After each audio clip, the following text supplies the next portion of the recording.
EDU 224 From Vision to Reality, my personal educational ideology B1701083. My ideology is still developing and reshaping today. My ideology has been inspired from my personal experience in educational settings, completing research throughout this assignment, and getting influence from key educational thinkers. So what is an educational ideology? Megan and Harbour describe it as a set of ideas and beliefs held by a group of people about the formal arrangements for education. Bartlett and Burton state that educational systems aim to prepare different pupils in the most appropriate way for their future roles. This means different teaching methods and content as appropriate. This is to allow children to grow into productive citizens in which utilize their knowledge, talents, and learned skills to sustain themselves, to support, inspire, and motivate humanity forward in areas of equality, knowledge, equity, and togetherness. I believe that the purpose of education is very similar to Schwab and O'Donnell's conclusion of education, states the aims, values, and purpose of education today combine the requirements to prepare children for their economical role in society, the need to identify their individual strengths and weaknesses, so as to provide them with the necessary support to achieve targets. Child-centeredness is this being adapted not only to ensure the individual child's growth, but also to prepare him or her to fulfill their economical role. The importance of preparing children for their future is to help the child become independent, responsible, confident, and resilient individuals. The philosopher that influences my ideology is Robin Alexander. Alexander was an educationalist who emphasized the necessity of child-centered learning. He said that education is designed to empower children to manage lives and find meaning in the 21st century. They reflect a coherent view of what it takes to become an educated person. These aims are interdependent. For instance, empowerment and autonomy are achieved in part through exploring, knowing, understanding, and making sense, through the development of skill and freeing of imagination. The aim of child-centered learning is to support the well-being of a child, which includes attending to their physical and emotional welfare, as well as their academic achievements. Promoting children's well-being requires educators to attend to their future fulfillment as well as their present needs and capabilities. It is about enabling children to become active citizens by encouraging their full participation in decision-making within the classroom and school. Having child-centered learning supports the autonomy of a child. This enables children to establish their individuality and become what they might aspire to be. The next thinker to influence my ideology is John Dewey and his belief of following the interests of pupils. It's important for teachers and children to have a positive relationship. We use children's interests for initial assessment of a lesson plan. The teacher can communicate with pupils to see where their knowledge and interests lie.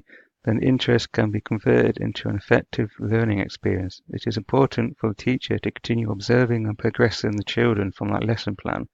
Carol Mooney writes that John Dewey emphasized this further by saying that it was important for teachers to observe children and to determine from these observations what kind of experiences the children are interested in and ready for. He believed that it is teachers' job to determine the curriculum-based children's knowledge and abilities.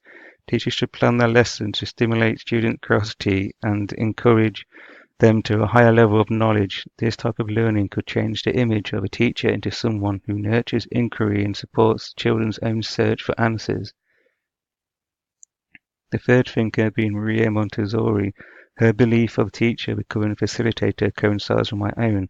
The teacher should guide and support the pupil to allow them to create their own choices reflecting their own interests. Montessori states that the child who benefits from such attitudes grows to be the leader of his or her own learning without the overbearing influence of the teacher.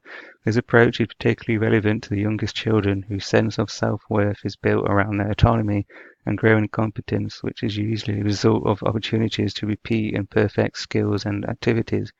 This autonomy guides the child towards initiative and the ability to embrace challenge and risk-taking. The education should be a facilitator for allowing individuals to develop themselves. They should be in control of their own learning, but they should be directed or supported by the educator. If they need mentoring in ways of doing things, it is important to have someone who is more knowledgeable to help those that are struggling. This will inspire the pupils to become more motivated, engaged, and promote individuality. The final thinker that has influenced my ideology is Percy Sahlberg. This is a practitioner whose views are more like my own. Sahlberg is a Finnish educational practitioner who has helped influence Finland's education system. Finland's educational values are more focused on ensuring that all individuals are given a high quality of education, rather than putting schools in a league table and only allowing a select few students the right to a great education. The reason behind this is explained by Sahlberg, who states that equity in education indicates all students have access to a high quality education, regardless of where they live, who their parents are, or what school they attend. The schools can formulate their personal value and goals and give opportunity for all to perceive their potential. That values teachers and headmasters' professionalism in judging what is best for students and in reporting their learning progress. The learning focuses on delivering equal value to all aspects of individuals' growth of creativity, knowledge, morale, and personality. The teachers in Finland believe in creating a happy, inclusive, engaging, and fun environment for children to develop and learn. Whilst I agree with Sahlberg's opinion on abolishing standardized testing, which places huge amount of stress on teachers and pupils, and welcomes an educational system more like Finland's, where schools aren't put in a league table, I believe that individual subjects could benefit from league table competition.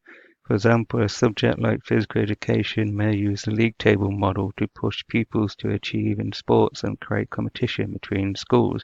My opinion is echoed by a report created for the UN in 2002. The report states that life skills learned through sports empower individuals and enhance psychosocial well-being, such as increased resilience, self-esteem, and connection with others. Competitive sport is essential in developing the idea of sportsmanship in students who are maturing and deciding what type of person they will become. Setting good sportsmanship early can ensure students carry these good practices across every aspect of their lives and into their adulthood. Good sportsmanship in sports also provide many psychosocial benefits, such as helping with social integration and teaching coping mechanisms, as well as psychological benefits such as reducing depression and improving concentration. To conclude, my ideology focuses greatly on child-centered learning, individuality, and student welfare, which I believe are the keystones to giving students an excellent schooling experience and the best start in life.